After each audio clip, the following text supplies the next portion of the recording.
नमस्कार दोस्तों, मैं हूं राजीव। तो यहाँ पर कहा जाता है जल में व्यास्या और बल में तस्या। इसका मतलब है कि जिसके पास समुद्र का कंट्रोल है उसके पास पावर है। और इंडियन नेवी ने अपने एक नए वॉरशिप के जरिए यही मैसेज दिया है। तो इंडिया ने अपने एक नए पावरफुल वॉरशिप का डिजाइन रिवील किया है जिसका नाम है प्रोजेक्ट 18 नेक्स्ट जनरेशन डिस्ट्रॉयर, यानी शॉर्ट फॉर्म में इसे एनजीडी कहा जाएगा। ये एक स्टेल्थ शिप होगा, यानी रडर पर दिखाई नहीं देगा आसानी से, और दुनिया के सबसे हेवीली आर्म्ड शिप्स में से एक बनने वाला है। और ये अनाउंसमेंट तब किया गया है जब नेवी के वॉरशिप डिजाइन ब्यूरो ने अपने 100 इंडिया में बनाए गए शिप का डिजाइन कंप्लीट किया है। और ये इंडिया के लिए एक बड़ा स्टेप भी होगा सेल्फ रिलायंस यानी आत्मनिर्भर भारत की तरफ। तो इस शिप के बारे में थोड़ा हम बात कर लेते हैं। तो सबसे पहले इसका वेट की बात करें तो इसका जो वजन होगा ये 13,000 टन होगा, जो इसे अब तक के डिस्ट्रॉयर से काफी बड़ा और पावरफुल बनाता है। अगर हम विशाखापट्टनम क्लास डिस्ट्रॉयर और कोलकाता क्लास डिस्ट्रॉयर देखें जो प्रोजेक्ट 15B और प्रोजेक्ट 15A है, प्रोजेक्ट 15A होगा कोलकाता क्लास डिस्ट्रॉयर और प्रोजेक्ट 15B होगा विशाखापट्टनम क्लास डिस्ट्रॉयर। इन दोनों का लेंथ देखो, बीम देखो, या फिर आप डिस्प्लेसमेंट देखो तो सेम ही है। तो विशाखापट्टनम क्लास डिस्ट्रॉयर के अगर आप वेट देखोगे ना तो 7,400 टन है। बट यहाँ पर जो प्रोजेक्ट 18 आने वाला है उसका वेट होगा 13,000 टन, यानी डबल से थोड़ा सा कम होगा। साथ ही इसका लेंथ होगा करीब 185 मीटर और बीम यानी चौड़ाई होगा 25 मीटर। साइज के हिसाब से ये इंटरनेशनल लेवल पर क्रूजर कैटेगरी में आता है। साथ ही इसमें एडवांस रडार और सेंसर्स भी लगे हुए हैं। शिप के ऊपर 4 लार्ज रडार पैनल्स होंगे जिसे AESA रडार कहते हैं, और ये सिस्टम DRDO ने बनाया है। और ये रडार 360 डिग्री में काम करता है और 500 किलोमीटर से ज्यादा तक दूरी तक टारगेट को ट्रैक कर सकता है। सेम देखोगे ना तो Visakhapatnam class destroyer project 15B में भी रडार लगा हुआ है AMF स्टार, यानी multi functional surveillance track and guidance radar, AESA radar. But इसमें जो रेंज है ना विशाखापट्टनम और कोलकाता क्लास डिस्ट्रॉयर में, इनका रेंज है 450 किलोमीटर तक या टारगेट को ये ट्रैक कर सकता है। लेकिन यहाँ पर जो एनजीडी होगा इसका रेंज होगा 500 प्लस किलोमीटर तक। साथ ही यहाँ पर मिसाइल पावर की बात करें ना, मतलब जो फायर पावर है, इसमें टोटल 144 मिसाइल्स लॉन्च करने वाले सेल्स यानी VLS होंगे, जो अब तक किसी भी इंडियन शिप में इतना ज्यादा VLS नहीं है जितना एनजीडी में होगा। अगर आप विशाखापट्टनम क्लास में देखोगे और कोलकाता क्लास डिस्ट्रॉयर में देखोगे ना तो 32 VLS लगा हुआ है। लेकिन इससे वाले एनजीडी में टोटल 144 मिसाइल्स लॉन्च करने वाले सेल्स होंगे। मतलब आप समझ पा रहे हो कि इसको कितना ज्यादा इंक्रीज किया गया है। अब यहाँ पर जो 144 सेल्स होंगे ना, और इनमें से अगर देखोगे ना तो 32 सेल्स होंगे long range air defence missiles, जो जिनका रेंज होगा 250 किलोमीटर तक। फिर 48 सेल्स जो होगा वो ब्रह्मोस एक्सटेंडेड रेंज मिसाइल्स और नए क्रूज मिसाइल्स के लिए। फिर जो बचा कुचा 64 सेल्स होगा वो शॉर्ट रेंज एयर डिफेंस यानी VLSRSAM के लिए होगा। बाकी अगर आप इसको चाइना के टाइप 055 क्रूजर से कंपेयर करोगे तो चाइना के टाइप 055 क्रूजर में सिर्फ 112 VLS सेल्स है। और यूएस का अगर बार्क क्लास डिस्ट्रॉयर देखोगे ना तो यूएस के बार्क क्लास डिस्ट्रॉयर में 96 VLS है। और साथ ही ये भी नहीं, इसको फ्यूचर के लिए भी रेडी किया जाएगा। शिप में 8 और लॉन्चर्स होंगे जो फ्यूचर के हाइपरसोनिक मिसाइल्स जैसे ब्रह्मोस 2 को लॉन्च करने के लिए रेडी होंगे। मतलब इसको फ्यूचर में ब्रह्मोस 2 को यूज किया जाए उसके लिए भी लॉन्च रेडी किया जाएगा। बाकी इसमें 75% तक जो भी इक्विपमेंट होगा वो इंडिया का ही होगा, क्योंकि आगे अगर आप देखोगे इंडिया का भी जितना भी प्रोजेक्ट है, चाहे एयरक्राफ्ट हो चाहे कोई भी हो, वो ज्यादातर आत्मनिर्भर के तहत इंडिया खुद ही बना रहा है। मैं ये नहीं कहता कि 100% इंडिया का है, बट इंडिया जिस डायरेक्शन में जा रहा है ना कि इंडिजिनस आत्मनिर्भरता, वो बहुत ही अच्छा है। और ये चीज 1 साल 2 साल में 3 साल में नहीं होता है, ये करने में आपको टाइम लगता है। बट जो भी है ये चीज बहुत ही अच्छा है। 75% है, कुछ साल बाद हम 100% तक पहुंच जाएंगे।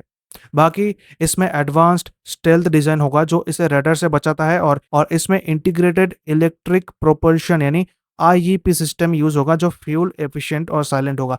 बाकी इसका अगर मल्टी रोल कैपेबिलिटी देखोगे ना तो शिप पर 2 हेलीकॉप्टर्स रखने की जगह भी होगा।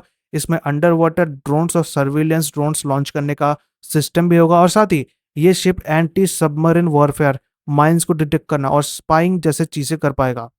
तो प्रोजेक्ट 18 से इंडिया दिखाना चाहता है कि इंडिया इंडो पैसिफिक रीजन में अपना डिफेंस मजबूत कर रहा है और ग्लोबल नेवल पावर बनाने के डायरेक्शन में जा रहा है। अब इंडो पैसिफिक रीजन क्यों इंपॉर्टेंट है आपका क्वेश्चन हो सकता है। तो इंडो पैसिफिक रीजन दुनिया का सबसे इंपॉर्टेंट और डायनामिक इकोनॉमिक एरिया है, क्योंकि यहाँ दुनिया का आधी पॉपुलेशन रहता है और ये रीजन ग्लोबल इकोनॉमी का लगभग 2/3 हिस्सा बनाता है। और इसमें यूएस, चाइना, इंडिया जैसे दुनिया के सबसे बड़े इकोनॉमिक्स है। साथ ही आसियान जैसे स्ट्रॉन्ग इकोनॉमिक ग्रुप्स भी इस रीजन का पार्ट है। और इस रूट के थ्रू $3.4 ट्रिलियन का ग्लोबल ट्रेड होता है हर साल, और रोजाना 32.2 million barrels crude oil transport होता है। तो इसीलिए ये जो इंडो पैसिफिक रीजन है, ये ग्लोबल कॉमर्स के लिए लाइफ लाइन है और एनर्जी सप्लाईज का मेजर रूट भी है। और इकोनॉमिक स्टेबिलिटी और सिक्योरिटी के लिए ये रीजन एक एसेंशियल पार्ट है। और अगर आप इंडिया के व्यू से देखोगे ना, तो इंडो पैसिफिक रीजन इंडिया के लिए स्ट्रेटेजिक, इकोनॉमिक और सिक्योरिटी पॉइंट ऑफ व्यू से बहुत ही ज्यादा क्रूशियल है। और ये रीजन इंडिया के नेशनल इंटरेस्ट का एक सेंट्रल पार्ट बन चुका है। अगर आप मैरीटाइम सिक्योरिटी और स्ट्रेटेजिक ऑटोनॉमी की बात करोगे, तो इंडिया का 95% ट्रेड बाय वॉल्यूम और एनर्जी सप्लाई सी रूट के जरिए होता है, जिसे सी लाइंस ऑफ कम्युनिकेशन यानी SLOCs भी कहते हैं। साथ ही स्ट्रेट ऑफ हर्मुज और मलक्का स्ट्रेट जैसे चोक पॉइंट्स पर कंट्रोल और सिक्योरिटी होना इंडिया के लिए इकोनॉमिक सर्वाइवल और स्ट्रेटेजिक इंडिपेंडेंस के लिए जरूरी है। और बाकी चाइना के एग्रेसिव बिहेवियर को देखते हुए इंडिया का फोकस अपने मैरीटाइम इन्फ्लुएंस पर बढ़ रहा है।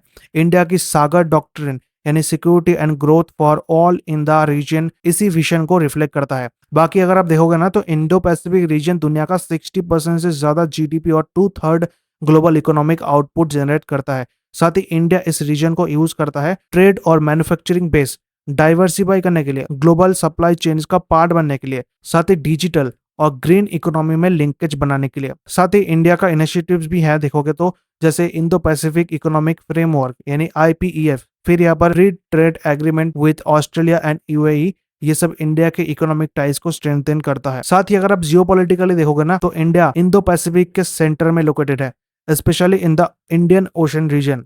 और ये पोजीशन इंडिया को बनाता है एक जियो स्ट्रेटेजिक और जियो इकोनॉमिक पावर। साथ ही अगर देखोगे ना, तो इंडिया प्रमोट करता है एक free and open Indo Pacific, जहां इंटरनेशनल लॉज का रिस्पेक्ट होता है, फ्रीडम ऑफ नेविगेशन होता है, साथ ही इंक्लूसिव रीजनल ऑर्डर भी होता है। तो इसलिए स्ट्रेटेजिक पार्टनरशिप और रीजनल कोऑपरेशन के लिए इंडो पैसिफिक एक बहुत ही इंपॉर्टेंट है, क्योंकि यहाँ पर अगर आप देखोगे ना, तो USA, जापान, ऑस्ट्रेलिया, फ्रांस और साथ ही रीजनल प्लेटफॉर्म को भी सपोर्ट करता है इंडिया, जैसे आसियान, क्वाड, बीमस्टेक, IORA। तो इन सब के लिए ये जो इंडो पैसिफिक रीजन है, ये बहुत ही ज्यादा इंपॉर्टेंट है। और साथ ही रिसोर्सेज की बात करोगे ना, तो इंडो पैसिफिक के मैरीटाइम एरियाज में बहुत सारे नेचुरल रिसोर्सेज है, जैसे जैसे फिशरीज, ऑयल, नेचुरल गैस। ये रिसोर्सेज इंडिया के लॉन्ग टर्म इकोनॉमिक इंटरेस्ट के लिए काफी इंपॉर्टेंट है।